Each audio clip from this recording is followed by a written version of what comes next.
Hello, Bachcho. Let's understand the question first. The question says a superconducting ring has a radius of 1.4 centimeter and a mass of 30 gram.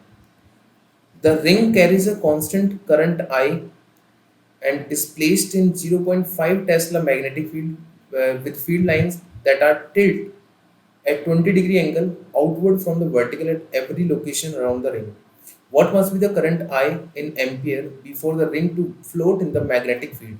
बच्चों float करने के लिए क्या होना चाहिए, नीचे की साइड में क्या लगना चाहिए, यहाँ पर mg लग रहा होगा और ऊपर की साइड में जो भी हमारे पास मैग्नेटिक फोर्स लग रहा है वो है हमारे पास। ठीक है, अब देखो यहाँ पर मैग्नेटिक फोर्स के लिए हम कहेंगे क्या, ये मैग्नेटिक फील्ड है तो इसके दो कंपोनेंट हो सकते हैं। एक तो हो गया मेरे पास में इधर हो जाएगा बी कॉस 20 डिग्री और इस साइड में हो जाएगा हमारा बी साइन 20 डिग्री। ठीक है, अब अगर देखा जाए तो यहाँ से हम देख सकते हैं कि हमें यहाँ पर क्या चाहिए, फोर्स चाहिए जो कि ऊपर की साइड लग रहा होगा। ऊपर की साइड जो मैग्नेटिक फोर्स लग रहा होगा एफ बी, इसके दो कंपोनेंट होंगे, देखो ध्यान से देखें यहाँ पर ना। ठीक है, अगर इस तरह देखें तो इस तरफ एक तो कंपोनेंट हो जाएगा एफ बी एक्स, मान लेता हूँ इसको, वो तो इस साइड हो जाएगा। तो एफ बी एक्स जो होगा वो हो जाएगा I L B and cos 20 degree, और एफ बी वाई जो होगा वो हो जाएगा मेरे पास I L B sine 20 degree. ठीक है, ये वाली चीज। तो यहाँ पर बी वाई वाला जो कंपोनेंट है, वाई डायरेक्शन वाला कंपोनेंट, वो यहाँ पर वेट को बैलेंस करेगा। तो मैं लिख सकता हूँ यहाँ पर टू फ्लोट इन एयर,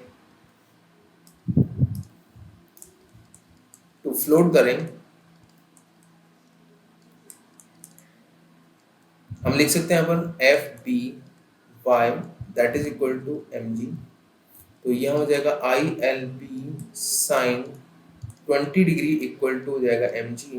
तो यहाँ वैल्यूज पुट कर लीजिए आप सारी। करंट का वैल्यू हमें पता करना है, तो आई लेंथ कितना हो गया इसका 2 pi R, that is 2 pi into R का वैल्यू है 1.4 centimetre, that is 10⁻², and magnetic field है 0.5 टेस्ला, एंड साइन 20 डिग्री हमें गिवन है दैट इज 0.34। एम का वैल्यू जाएगा 30 ग्राम, मतलब 30 इंटू 10⁻², एंड यहाँ पर 10 जी का वैल्यू। तो अगर यहाँ से सॉल्व करते हैं तो आई का वैल्यू जो मिलेगा दैट इज अप्रोक्सीमेटली हमें मिल रहा है 19.5। वैसे इसका जो आंसर आ रहा होगा वो आ रहा होगा ऑलमोस्ट 20 की समथिंग आ रहा है आंसर यहाँ पर। ठीक है, 20 पॉइंट समथिंग कुछ इस तरह से। वैसे अगर कुछ वैल्यूज को अगर देखें, अगर यहाँ पर 10 का वैल्यू 9.8 पुट करेंगे तो हमें आंसर 19.5 मिलेगा। हमने 10 पुट किया है तो ये हमें मिल रहा है, 10 पुट करने पर मिल रहा है हमको 20.05 की समथिंग मिल रहा है हमको ना। ठीक है, इफ g इज 9.8 तो एग्जैक्ट जो वैल्यू होगी हमको मिल जाएगी 19.5 के समथिंग। ठीक है, 9.8 फिर पुट करेंगे अगर g का वैल्यू तो 19.5 मिलेगा हमको, है ना। ओके, तो आई होप आपको ये क्वेश्चन समझ में आ गया होगा। Thank you.